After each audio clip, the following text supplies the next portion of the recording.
muy provechosa.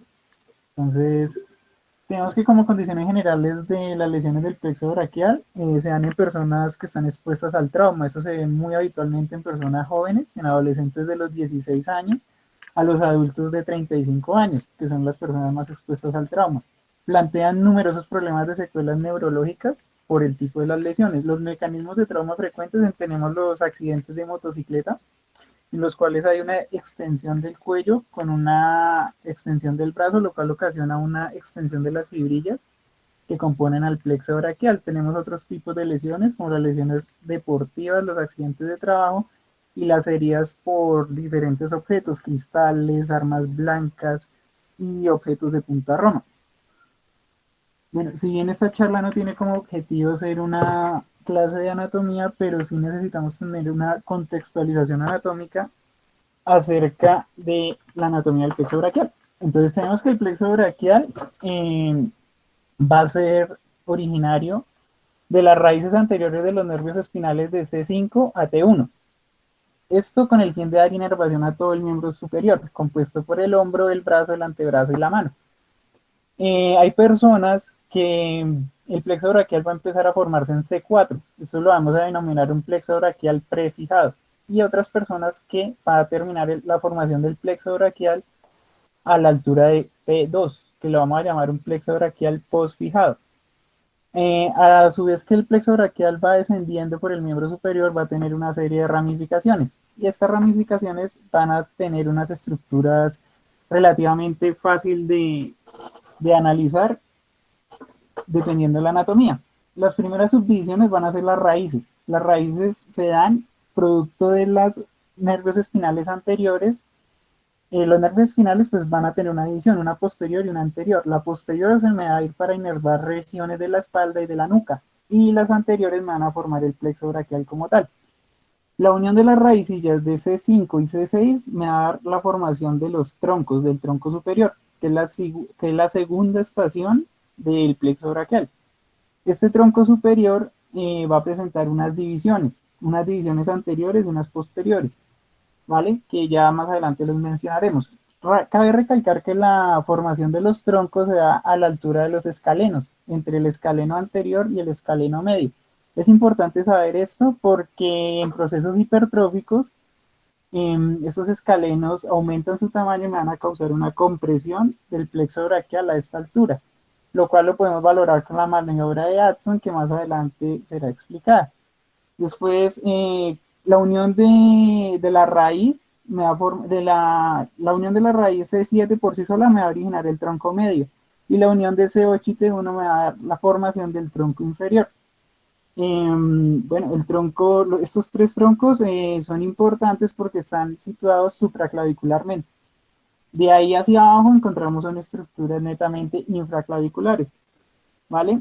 Tenemos que las raíces posteriores del tronco me van a formar la rama más ancha y más gruesa del plexo braquial, que es la rama, el fascículo o cordón posterior, que me va a originar al nervio radial y el axilar. Este se va a discurrir por detrás del miembro superior y me dará inervación a toda lo que es la extensión del brazo y del codo y de las estructuras del miembro superior. Tenemos al final la composición del nervio radial y el axilar, ¿vale? Las divisiones anteriores del tronco superior y del tronco medio me van a formar el cordón lateral. Este cordón lateral es importante porque me va a dar formación al nervio músculo cutáneo, que me va a inervar la región anterior del brazo, compuesto por el músculo perforado o músculo coracobraquial, el músculo braquial anterior y el músculo bíceps. Es importante por ese lado. También me va a dar un ramo medial del nervio mediano, ese fascículo o cordón lateral. Nos queda un fascículo que es el fascículo medial, que lo forma las divisiones anteriores del tronco inferior, y me va a dar origen al nervio cubital, que se va hacia el canal epitroclear y me va a inervar ciertos músculos como el cubital anterior, que es presente del antebrazo. Bien, para que todo este cuento, pues al final tenemos que el plexo braquial se va a ir en un componente dedicado a la porción anterior y en un componente dedicado a la porción posterior. La porción anterior se dedica a la flexión del miembro superior y en la porción posterior se dedica a la extensión del miembro superior. como clasificación general de las lesiones, tenemos que las lesiones pueden ser completas o pueden ser parciales. Las lesiones completas son las más complicadas de tratar. ¿Por qué? Porque estas lesiones me van a ocasionar un brazo inútil y vamos a tener presencia de un brazo colgante. Este brazo colgante me va a provocar una asimetría del tórax por la distribución del peso hacia la extremidad afectada. Esto, si se lleva por mucho tiempo, me puede ocasionar problemas de escoliosis, que en la columna vamos a ver una curvatura a causa del descolgamiento del brazo y una curvatura compensatoria que más que todo es lumbar. En las lesiones parciales tenemos que, como los músculos no están inervados por una sola raíz, sino están inervados por dos o tres más raíces, entonces la lesión de una sola raíz no me va a dar una manifestación clínica como tal. Sin embargo, si hay lesiones de dos o tres, o de tres raíces primarias, vamos a tener unos patrones de lesión que los podemos detectar mediante el examen físico. Estos tipos de lesiones, tenemos una lesión parcial que me puede afectar la raíz anterior C5 y C6, que me va a producir una parálisis de los músculos del hombro y una pérdida de la flexión del codo por compromiso de los músculos de la inervación de la musculatura anterior del brazo. Cuando hay un compromiso de las raíces C5, C6 y C7, tenemos una pérdida de la flexión del codo, de la muñeca y de los dedos. ¿Vale? Cuando hay una lesión de C8 y T1, tenemos una pérdida de la función de la mano con un codo y un hombro funcionantes, ya que estas lesiones son más inferiores y tenemos unas porciones superiores funcionales. Cabe recalcar que como hay unos músculos que están inervados, como es una lesión parcial, hay unos músculos que tienen inervación y otros que no. Los que tienen inervación van a hacer movimientos activos, pero como no hay músculos antagonistas con inervación, entonces estos músculos agonistas van a tener procesos de deformidades asociados a contracturas, porque no hay quien se le oponga a esos movimientos. Bueno, sin importar la clínica, no haber mejoría de 4 a 6 semanas del tipo de la lesión, se debe estudiar esta lesión mediante técnicas diagnósticas como es la electromiografía, la resonancia magnética y otros estudios que se van a mencionar más adelante.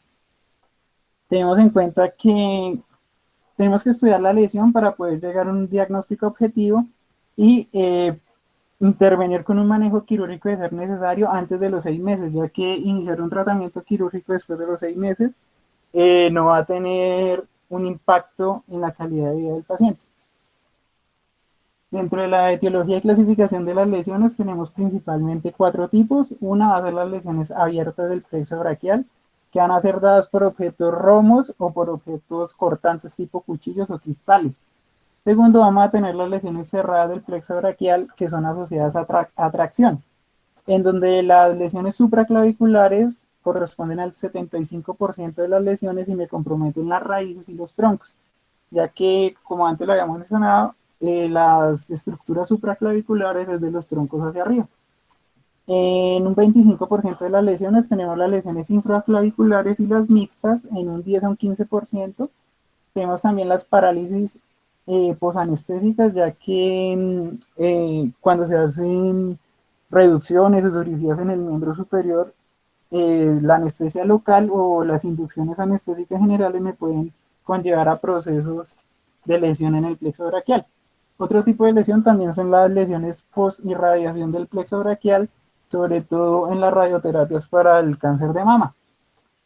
Por otro lado, ya no tan frecuentes, las parálisis obstétricas ocupan un lugar en esta clasificación. Como primera medida tenemos las lesiones abiertas. Lo más importante en una lesión abierta es determinar el mecanismo del trauma. Entonces tenemos agentes traumáticos cortantes como cuchillos, cristales, etcétera. Es más, en los quirófanos podemos tener estos tipos de lesiones con el escarpelo. Es importante mencionar que estos tipos de lesiones abiertas por cuchillos me van a hacer una delimitación del área de lesión. No me se van a extender más allá de lo que es la región nerviosa. Los objetos romos, como los proyectiles, causan una gran destrucción tisular asociada y me puede llevar a incrementar el riesgo de infección. En las regiones posanestésicas, esto se ha ido reduciendo ya que cuando van a realizar infiltraciones anestésicas en el plexo braquial, se están haciendo guiadas por ecografía. Entonces me disminuye el riesgo de tener una lesión del plexo braquial. Dentro de las otras lesiones cerradas por tracción, tenemos que son las más frecuentes en el paciente adulto y son características en los quirófanos. Como el paciente no está consciente, entonces el personal de salud a veces por iatrogenia coge al paciente, extiende demasiado sus extremidades o no le pone cuidado a la posición que tiene el cuello y esto causa una distensión de las fibras nerviosas que me puede llevar a lesión del plexo cervical. Es importante evitar la abducción y la extensión excesiva del cuello. Es importante mencionar que la abducción del brazo es muy importante ya que eh, ¿cómo le explico? Aumenta el riesgo de lesión del plexo braquial. En las lesiones por irradiación, como lo habíamos mencionado antes, se utiliza para, son comunes en el tratamiento de la radioterapia para el cáncer de mama, por la lesión que da esta técnica sobre la basa nervorum, que es la principal fuente de alimentación nutricia del vaso. Tenemos también que si no se realiza un tratamiento del cáncer de mama, puede haber infiltración de las células tumorales hacia el plexo braquial. En cuanto a la parálisis braquial obstétrica, actualmente pues, es menos frecuente por otros métodos de parto, como es el parto por cesárea, lo cual ha disminuido enormemente este tipo de lesiones. Se da una desproporción fetopélvica, sobre todo en niños macrosómicos, en las cuales pues al momento del parto, el paciente queda encallado en el estrecho medio de la pelvis dado por el diámetro bisiático. Entonces aquí es donde el ginecólogo o el médico general que está durante el parto decide hacer una fractura de la clavícula para poder sacar al niño por el canal del parto de forma natural. Tenemos varias formas clínicas donde hay una lesión de C5 y C6, se conoce como parálisis de ERP, donde hay una lesión de C8 y T1 se conoce como parálisis de Cumple. Eso ya lo miraremos más adelante a detalle. En la exploración clínica no podemos evaluar cada uno de los músculos como en el paciente adulto, ya que pues, el niño no tiene un adecuado neurodesarrollo para hacer este tipo de exploración. Entonces solo se puede hacer mediante la observación por función, el cual el niño separa el brazo, hace flexión y rotación interna del brazo y de otros tipos de movimientos. El tratamiento, anteriormente se hacía una cirugía temprana, pero esto solo se reserva en casos especiales, en los cuales hay una parálisis de C5, C6, C5, C6, C7, que no muestran signos de recuperación del bíceps y que a los 3 meses, en las parálisis completas o con signos de Horner. En este caso, la cirugía temprana está indicada. En pacientes que la parálisis del plexo braquial no se diagnostica inicialmente y se deja pasar mucho tiempo, ¿qué va a pasar? Que por denervación de los músculos del hombro, el hombro va a tender a hacer una aducción y una rotación interna, lo cual pues me puede subluxar el hombro hacia atrás, en lo cual está indicada la cirugía reparadora tardía. Hablando en términos anatomopatológicos, tenemos que Seldon hizo una clasificación de la lesión nerviosa en 1943, que se conoce en 3 estadios, en la neuropraxia, la axontesis y la neurontesis. Tenemos que la neuropraxia se da por un bloqueo parcial del nervio, que me va a lesionar la mielina, pero no me va a lesionar las estructuras ulteriores del nervio, en la cual, pues, cuando uno le hace la electromiografía al paciente, en las zonas distales a la lesión, la conducción y la sensibilidad están perfectos, la función motora y la función sensitiva. Pero a medida que nos acercamos hacia la lesión, esto va a ir decrementando en su función sensitiva y motora. ¿Qué va a pasar? Se da más que todo en prolongaciones, en compresiones prolongadas del nervio, en los estados de inconsciencia. Una de estos se ha descrito como en los estados de alcohol, cuando el paciente se apuesta sobre un brazo y está inconsciente, va a causar neuropraxia del nervio. El otro tipo de lesión va a ser la axontesis, que es una lesión axonal con tubos endoneurales íntegros. Es muy buen pronóstico la de este tipo de lesión, solo que se da un tiempo muy prolongado de 6 meses o un año, en los cuales la enervación de los músculos me puede causar deformidades asociadas a contracturas.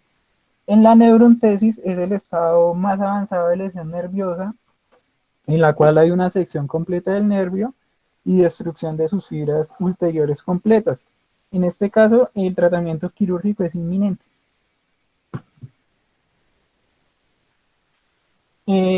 Como en la clínica es difícil encasillar a un paciente en cualquiera de estos tres estadios, Sunderland hizo otra clasificación en la cual los estadios, perdón,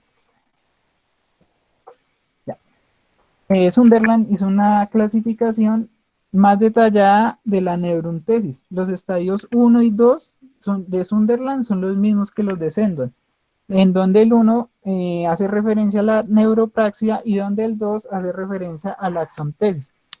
El grado 3 y grado 4 y grado 5 son definiciones más detalladas de la neurontesis.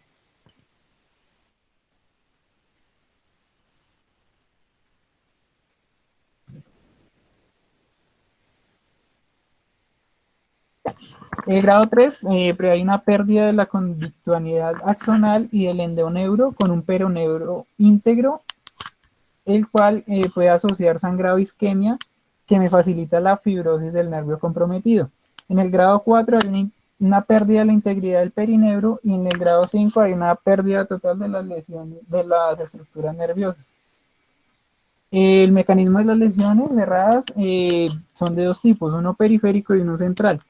El periférico hay varios mecanismos de lesión. Una, sobre todo asociado a pacientes que van en motocicleta, en donde hay una flexión cervical con descenso del hombro al mismo tiempo, lo cual pues favorece la extensión de estas raicillas y la lesión del plexo braquial. Tenemos otras lesiones de abducción a 90 grados con retroposición del hombro. Este es el grado máximo de las lesiones, ya que favorece la extensión total de las raicillas y me provoca avulsión total del plexo braquial. Me va a causar la parálisis total del miembro superior. En los mecanismos de lesión centrales se debe por desaceleraciones bruscas que causan tracción interna de la masa craneal con extensión de las raicillas nerviosas. ¿Qué tenemos que tener en cuenta frente a la clínica de una no traumática, de una lesión no traumática? Tenemos que establecer su etiología. Aquí nos enfrentamos si es una mielopatía, si es una tumoración compresiva intrínseca o extrínseca, si es una enfermedad vírica, etcétera. En las traumáticas tenemos que saber si esta lesión es quirúrgica o no es quirúrgica. Tenemos que las no quirúrgicas son las Sunderland grado 1, 2 y 3 y las quirúrgicas son las Sunderland 4 y 5.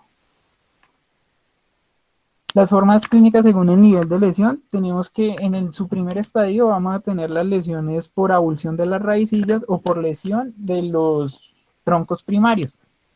Las parálisis totales se dan por la avulsión o arrancamiento de las fibras nerviosas anteriores de C5 a T1, en donde me da una parálisis total del miembro. Si hay avulsión radicular, pues que añade la parálisis de los músculos ramboides y el serrato mayor. Es importante mencionar que en el serrato mayor está inervado por el nervio torácico largo, que se da de la unión de C5, C6 y C7. Al denervar este músculo, una manifestación clínica que vamos a tener es la escápula alada. En estas parálisis totales vamos a tener anestesia global de la extremidad y una reflexia total de la extremidad. En las parálisis parciales, si hay un compromiso de la lesión de C5 y C6, vamos a tener la denominada parálisis de ERP, que se caracteriza por una anestesia de la cara externa del hombro, parálisis del deltoides y musculatura del hombro.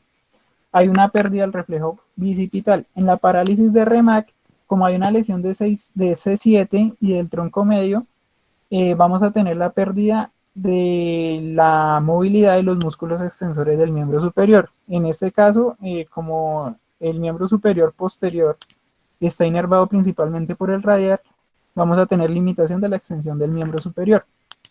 La anestesia posterior del brazo también se asocia a la pérdida de la sensibilidad.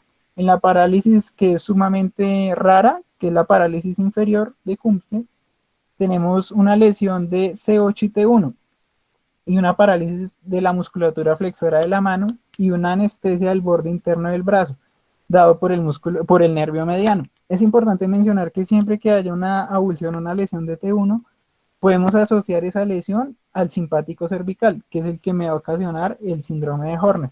El síndrome de Horner se caracteriza por una ptosis palpebral, una miocesión en oftalmos. Es importante mencionar que cuando tenemos lesiones del plexo braquial y un síndrome de Horner, tenemos que descartar las causas craneales que me pueden desencadenar ese síndrome de Horner con un diagnóstico diferencial. Eh, tenemos que en las lesiones de los troncos secundarios tenemos una lesión del cordón lateral que presenta una parálisis de los músculos anteriores del brazo, sobre todo el músculo cutáneo. Recordemos que son 3 músculos ahí, el coracobraquial, el braquial anterior y el bíceps, que me van a facilitar la flexión del brazo, y los músculos flexores de la mano dados por el mediano. En la lesión del cordón posterior, que es más que todo lo que da el nervio radial, tenemos la parálisis del deltoides por disfunción del nervio axilar o circunflejo y el redondo menor. La musculatura extensora está por el radial y también vamos a tener este tipo de lesión. Lesión del cordón medial, tenemos una parálisis completa de la musculatura inervada por el cubital y parcial de la musculatura tenar, que la región tenar está dada por el mediano. Porque es importante diferenciar una lesión si es preganglionar o posganglionar por el pronóstico de la lesión y las técnicas quirúrgicas, ya que las posganglionares uno le trata de ver más injertos.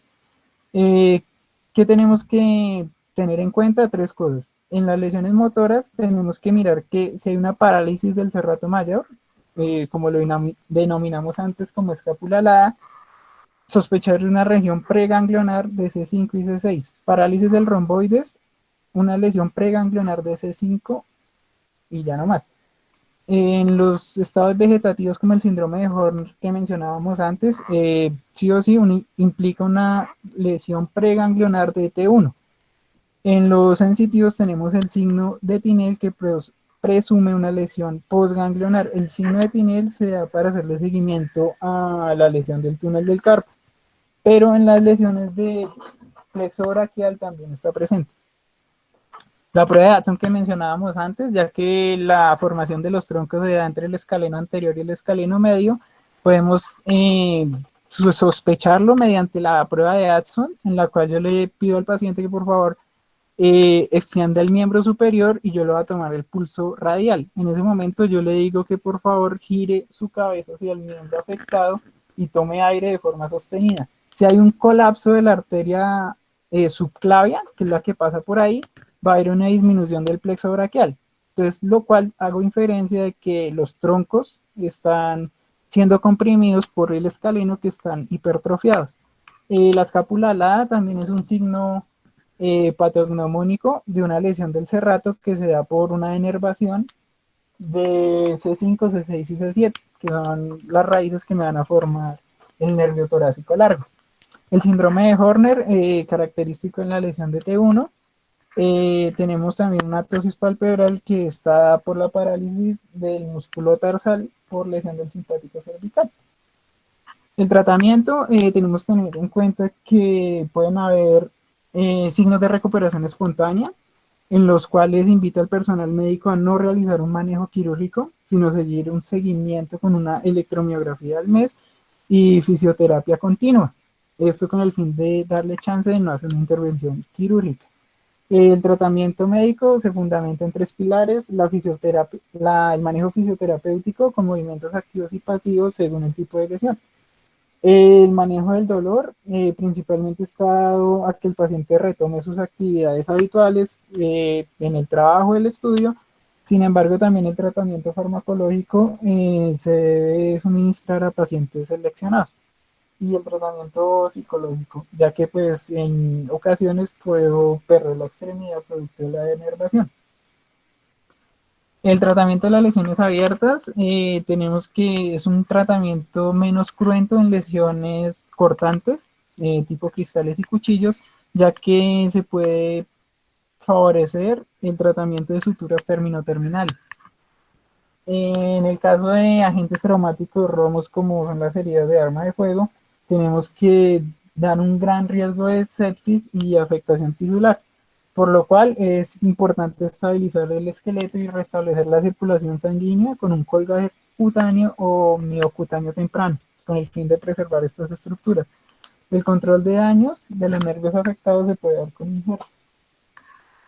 En el tratamiento de las lesiones cerradas tenemos que saber cuándo vamos a operar al paciente con una lesión cerrada. En este caso se debe tener un diagnóstico claro y anular toda la posibilidad de una recuperación espontánea. Eh, si esta recuperación espontánea no se da entre los primeros 6 meses, tenemos que estudiar la manera de intervenir ese paciente quirúrgicamente. En los objetivos fundamentales, restablecer las prioridades sensitivas que consisten en lograr al menos la sensibilidad ante objetos calientes y de protección. Las prioridades motoras están en la restauración de la flexión del codo, la corrección de la subluxación glenohumeral que me puede dar, aumentar el tipo de la lesión al plexo cervical y favorecer en lo posible la extensión de la muñeca, la flexión de los dedos y la pinza entre el primer y segundo dedo, ya que es el movimiento de oposición más importante de la mano. Y no siendo más, muchas gracias. Agradezco que hayan estado acá presentes.